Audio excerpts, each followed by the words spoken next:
Le microbiote, c'est l'ensemble des microbes qui nous entourent, que ce soit les bactéries, les champignons, les virus, les phages, toutes ces petites choses, les parasites, toutes ces petites choses qu'on ne voit pas à l'œil nu, mais qui sont partout. Ils sont sélectionnés dès la naissance, ils ont été sélectionnés dans l'évolution depuis des millions d'années. Il y a certainement eu une coévolution entre ces microbes et nous. Dans les cinquantaines ou soixantaines de différents types par exemple, de bactéries qu'on connaît, il n'y a que 2 grands types qui sont sélectionnés pour vivre en nous parce que justement elles ont ce rôle de digestion, de protection et même bien autre chose.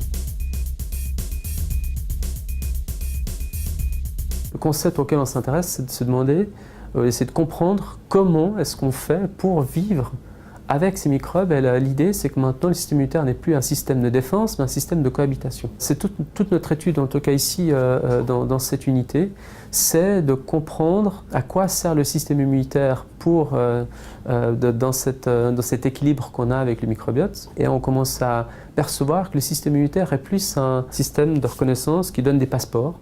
On reconnaît des tas de microbes. Du fait qu'on les reconnaît, qu'on les voit, on peut les contrôler.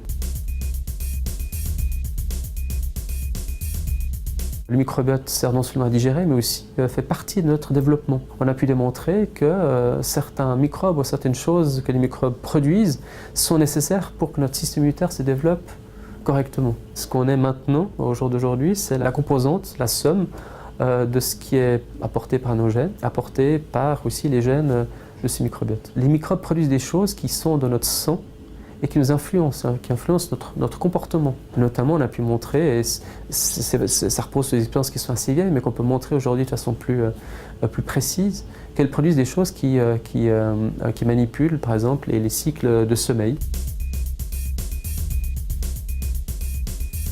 Une méthode aussi actuelle qui est du coup peut-être plus complexe, c'est pas le séquençage, mais c'est ce qu'on appelle la protéomique. Et donc la protéomique nous permet de voir toutes les protéines avec des machines style spectromètre de masse qui permettent de voir tout ce qui est là. Après vous me direz, bon, les protéines c'est très bien, mais qu'est-ce que ça veut dire? Ce qui nous importe c'est le résultat. C'est quelles sont les vitamines qui sont présentes, quels sont les sucres. Et du coup on fait de la métabolomique, parce que le produit c'est les métabolites. Et c'est le produit final. Et il y a tout un effort qui se développe mondialement pour pouvoir voir justement ces métabolites. Quels sont déjà ce qu'on donne aux bactéries, ce qui en ressort. Et ensuite, par exemple, d'être capable de prendre votre sérum et de pouvoir faire le tableau des métabolites des vôtres, celles que vous avez fait vous-même, ou de celles qui sont produites par le microbiote, et de pouvoir ensuite interpréter.